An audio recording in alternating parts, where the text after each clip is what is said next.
Hey everybody, Scout Crafty here again, midweek Wednesday, but a very special day, the first day of 2025, New Year's Day. Traditionally, this isn't a widely viewed day for videos. A lot of people have a lot of things going on. However, there's always that diehard group of subscribers that will check you out even though it's a holiday. And I'm making this video specifically for you. And thank you so much for your continued support. We have a couple things to get to today. The first thing I want to talk about is the weather. We've had kind of a warm spout here, which is beautiful. You know, when it gets into the mid 50s on January, it was beautiful. But the poor man's flea market, because it's after Christmas, a lot of people are starting to throw out their stuff. Let me show you something I picked up that I want to start off today's episode with before we get to our lanterns. So let's get started with that right away. Now, last night on the poor man's flea market, one thing I'm always happy to find is a bucket. Okay, and this is for those, this is a clumping cat litter. Now, I don't particularly use this brand. I have other brands that I use, so I don't get these buckets, even though I have cats. So whenever I see these thrown out, and there's nothing in them, they're clean. They have a scent of them. Some of them have a scent of the kitty litter, which is a pleasing scent when it's not used. But if you find one of these buckets in the tray, they make fantastic tool storage buckets, because you could put your tools in there. You could throw a silica pack or something like that. It keeps them from rusting. And a lot of times if you have older tools or whatever stored, this is what I use to store a lot of tools. And so it's always a good find when you find one of these clean in the trash. But next to this, now something else I found was this. And this is a hair dryer. Okay, now this was sitting on top of a box in the trash, and now these always have good cords on them because they're good for like 1500 watts, so they got to be a good cord. That's a good cord if you're going to grab a cord, which I use, right? But not only that, it has a GFCI, ground fault circuit interrupter, on here, which test, reset. It's always good to have one of these with the cord, so if you're putting in something that could get near water. So that's a good find, right? But I said, I wonder if this thing works. People throw out, I remember what I was telling you about after Christmas, how people throw things out after Christmas when they get something new. And I said, I wonder if this works. And the reason that I wanted to see if this works, kind of a weird color, right, is because my hair dryer that I've had since 1980 maybe. Look at this hair dryer, a Conair Pro Style, 1250 watts, right? Look at this. First of all, the plastic on these was phenomenal. Okay, they were a high quality plastic. It wasn't junk. And like I said, I've had this. I don't really use a hair dryer anymore, but I've had this for what, 30 years or something. These things, everybody had a hair dryer back in the 80s. Remember? Back in the 80s when, well, especially women, they know their hair was up all over the place. But for the most of us, even the guys, we used to blow dry our hair or something like that when you're in high school, and a hair dryer was, so this was interesting because it had all these different speeds, and you could see here, it's translated here. If you wanted cold, you'd have both switches up. If you wanted warm, you'd have one switch up, one switch down. If you wanted hot, you'd have the opposite way, you know what I mean? So, and that's how you would work it. And very hot was this way, very hot. So, again, this still works as good as it did from the day I got it. That's why I love things that were well thought out. And remember, people used to use hair dryers back then. Like, it would take you, with them big mops of hair that the ladies had back in the 80s, it would take you like 30 minutes to dry your hair, where me, it takes, less than a minute. But so let's see, what do you think? What do you, like Hester says, what do you think the chances are that this works? Let's plug it in and see. Okay, first thing, we have it plugged in. First thing you're gonna do is test this. I'm gonna push this. Okay, it did pop. So this works, okay? Okay, everything's good on this side. So now let's try this.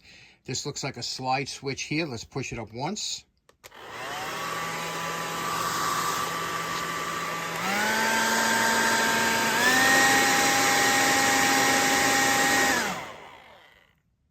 Okay, now I don't know what this button does.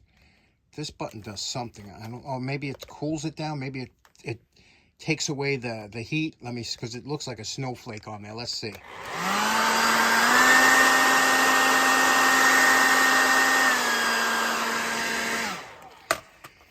That's a working hairdryer. And sometimes a hairdryer can come in handy in the shop, especially if you're trying to dry something or whatever. It's a good find, right? What do you think? It's pretty amazing how, and this is now there's a filter here, okay? Now you see that filter? I don't know if that's a filter or it's dirt, you know, because a lot of people use hairspray. Let's take this apart. Maybe I should unplug it first and see. That could be an issue. Let's see. I only see 4 screws holding this together. 2 small screws were here, and 2 slightly longer screws were in the handle. Now this should come apart. Okay, so we'll gently try, and sometimes you have to pry these apart, but I think this might come apart. Okay, there are 2 little stainless clips that clip into here, into the front, that you have to pull out using a small screwdriver. Just pull them out this way, and that allows this to come apart. Here we go. Here's the inside.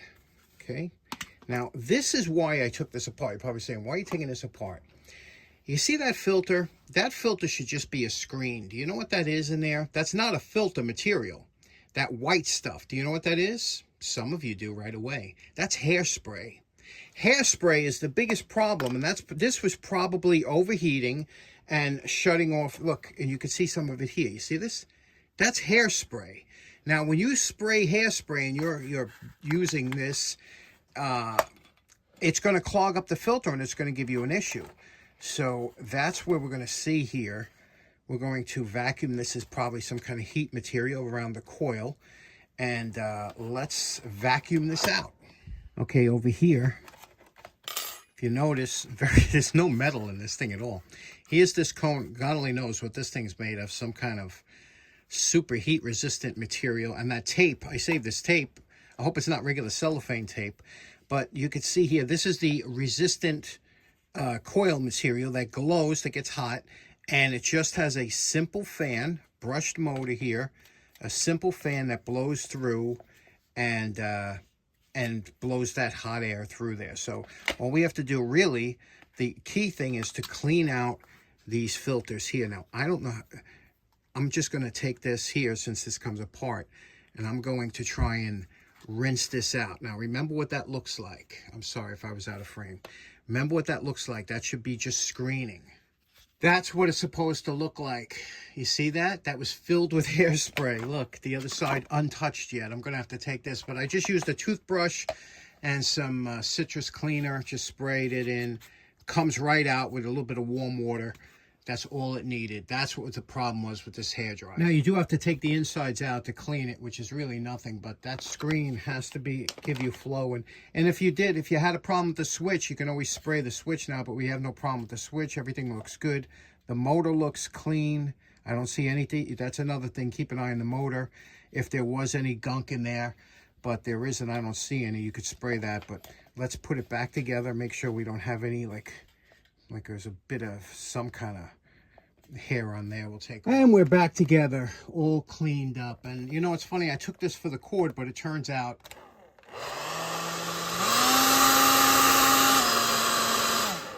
to be a good working hairdryer. Very interesting, huh? And we'll use that in the shop, but it's always funny how things work out. Like, sometimes it's just a simple fix. Now, a hairdryer can really come in handy for many chores around the shop. For example, drying certain glues, or speeding up your spray paint drying, or smoothing out bubbles and varnish, things like that. I always tell you a heat gun is a great addition to the shop, but unfortunately, a heat gun is a little too hot for some of those chores I just mentioned. So if you can, get a hairdryer, an old hairdryer, and keep it around the shop. It'll come in handy. Next up, as you know, tradition here for the last 6 years or so has been New Year's Eve lantern light off, which was last night. And I was able to light some lanterns. It was a tradition started, like I said, about 6 years ago by Bob the Lantern Guy. Rest in peace. Bob thought it'd be fun every New Year's Eve to light some lanterns and reflect, and we've been doing it since. And now, since Bob has passed, my buddy Ken from Lots of Trains has taken over the task of getting everybody together to keep this tradition going. Now, this year I thought it'd be interesting to do something different, and I said, I'm going to try a different type of lantern. Now, as you know, there are battery lanterns, there are butane lanterns, there are pressurized liquid fuel lanterns like Coleman fuel, and my favorite, propane. Now, the reason I like propane lanterns is because they're pretty much bulletproof, okay? And I grew up on propane lanterns because in Scouts, Boy Scouts, we weren't allowed to have any liquid fuels in the campgrounds. You could see why. They can be a little bit dangerous. Propane is, a lot of people fear propane, but it's a very safe fuel. And especially in the smaller canisters, almost nothing to worry about. Never seen an incident happen with a propane tank, even though it's pressurized. It is a pressurized kind of a liquid gas, but when it hits the atmosphere, it turns to gas. And they do come in large bulk tanks. But years ago, back in the, must be the 40s or 50s, because haven't seen any before then. The 50s is when they became popular, when these propane tanks started coming in smaller sizes. Let me show you what I mean. Now, the use of propane in portable equipment like stoves, lanterns, and of course, the humble torch took off really when they came out with these tanks, okay? This is a 14.1 ounce tank, long cylinder. These were really well designed. There's a ball valve in there, and you can see these are, like I said, very, very safe to use. And they made a multitude of different things that could run off of this propane tank.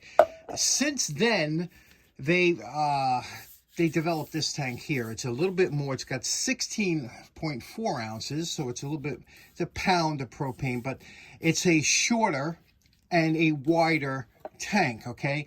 And the wider tank gives a better footprint for less tipping. That was the one problem with these small, thin tanks, is the tip problem.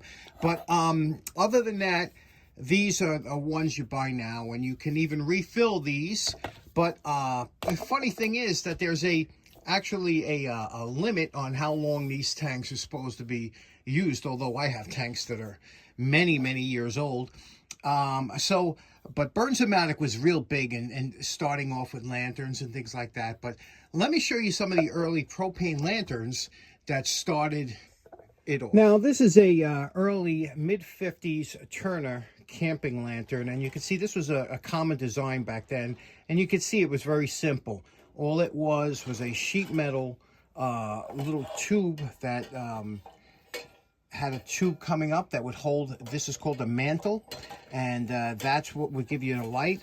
And all you would do is you would take your tank, your propane tank, slide it up here into this area, spin it on, and then you would have light. Now, this needs a mantle, because this mantle was kind of burnt. You can see the blacking on there. It was kind of burnt. It needs a replacement mantle, which was common. You were supposed to replace a mantle once a year or something like this.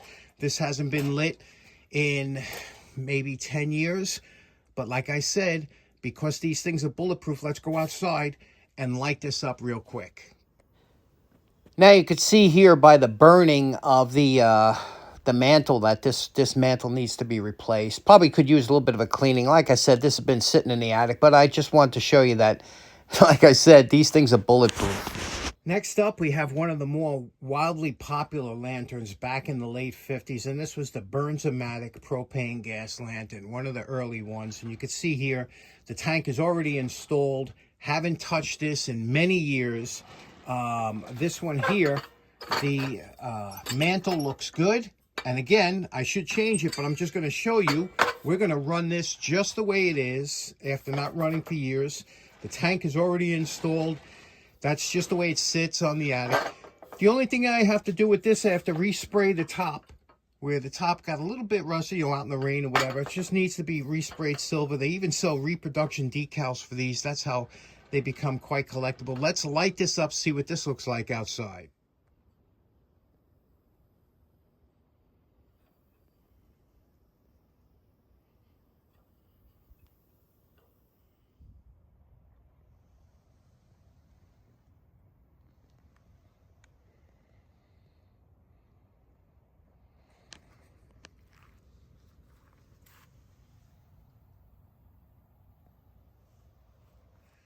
Last up is my favorite all-time lantern. Now, when I was in Boy Scouts, there was a assistant scoutmaster by the name of Mr. Wexler. Mr. Wexler had a big influence on my life. The guy, he's the one that kind of got me into ham radio and got me into tools and things like that. And he was just a fantastic guy. Anyway, he had the best of the best always, and he had a couple of these lanterns that we used to take camping in. Ever since I was a kid, this is the lantern I saw. However, when I got my own lantern, I got a dual lantern, a Coleman dual lantern. It was my first lantern, but it wasn't until I was in my 30s or something I said, I want a lantern like Mr. Wexler had, and I looked up the TX750, which this lantern is. What a beautiful lantern. I found this on eBay from, you could see here, it came from California, but it said 1995 new. I might have paid more than that for this on eBay because they do run about 40 bucks these, but you still can find them. Let me show you the king of lanterns in my opinion. And here it is. Let's take a look at what we got here first. What comes in the box when you used to get your lantern. There used to be a plastic kind of webbing around this glass here, and this glass is very hard to get that surrounds the mantle. This glass, in fact, I have another one of these that's missing the glass, and they're a nightmare. You can't find them, and sometimes they're $20-$25 just for the glass, where they used to be able to go into a Coleman shop and pick one up. But there used to be plastic webbing on it when it came new. It came with an extra mantle. You can see it's a this is a new old stock mantle. This is what the mantle looks like. It looks almost like it's made of silk, but now what you would do is you would take this, you would tie it around there, and you would light it and let it burn down to a shell, and that shell is what gives you the light. So this is what the mantle looked like. Gave you an extra mantle, gave you a little booklet, and I guess how to operate it, safety, warranty, some pictures of when you might use it. Always love those. Look at them old school pictures, right? And then some other things that they offered. Remember, I told you propane was king for a while. You can get the outdoor cookers. Everything in Scouts we had was propane. There was no liquid fuel allowed. We had the double burner stove, which always worked great. Obviously, the torch and different burners. And then here, it came with an extra orifice. Now, inside of here, which is very simple, the only thing that you might have to maintain is this little orifice. I'm going to show you what it looks like here. That's it. This little orifice. And what that does, it screws into the top of the propane tank. You just need pliers or anything, just unscrew it. And this one you would use for high altitude or cold weather. Okay, and so if you go out there and it's super cold or whatever, you could put this orifice in there and it will perform a little bit better. Otherwise, if you go into real frigid conditions, it might sputter or something like that. That's the only thing you'd have to change. Here's the lantern. Let me back it up a little bit. Look how beautiful this is, okay? First of all, it's heavy duty. It's got a screen on the bottom because these things do attract moths and bugs by the millions. It's got a mirrored background. Now, the one really nice thing about this, and again, it's all self-contained because it has the tank behind it. And again, some instructions in case you're out in the field and you want to see how it works. Now, the key is very simple to operate. Again, I haven't used this in years, and I'll show you. It lights right up. Propane is kind of bulletproof. The one thing that you have to remember is when you're using this, you're going to open this hatch up and put up a light to light it. Turn the gas on like this through the tank valve, just like a torch. It's got a little tube that runs down, and to change it, you just pull that up and change it out. What I like the most about this lantern, any kind of lantern, even oil lamps that are full 360 light, blind you. It's like if you have a light bulb in your hand, it's going to blind you and you can't see nothing. This gave a, I don't know, about a 230-degree throw of light that you could stand behind it, not be blinded, and see what's in front of you. So that's why I always preferred this. Also, this handle, the way it's shaped, you can hang this on a wall. It's even got wall hooks. It's a phenomenal lantern. Probably the best lantern Bernzomatic ever made. TX 750. Let's go outside and give you a demonstration of how cool this lantern is. Sometimes these lanterns, if you put them on high, they would have a little bit of a hiss to it. And that was kind of a charming allure that these lanterns had. And you could see here what I was talking about the light not blinding you from behind, that, I guess, 230-degree sweep or whatever. But the reflector really helped with the candle power that this lantern put out for a single mantle lantern. I find this real interesting. Back in 1964, can you see the date on that? 1964, this package, this lantern shipped from Rochester, New York, all the way to California, right, for $1.92 back in 1964. Boy, if this thing could talk, huh? Okay, so in closing, you and I spent New Year's Day together. How nice is that? Thanks very much for spending time with me, and Happy New Year's. Enjoyed today's episode. Had a lot of fun. Hope you did too. We will see you again on Friday. Take care now. Bye-bye.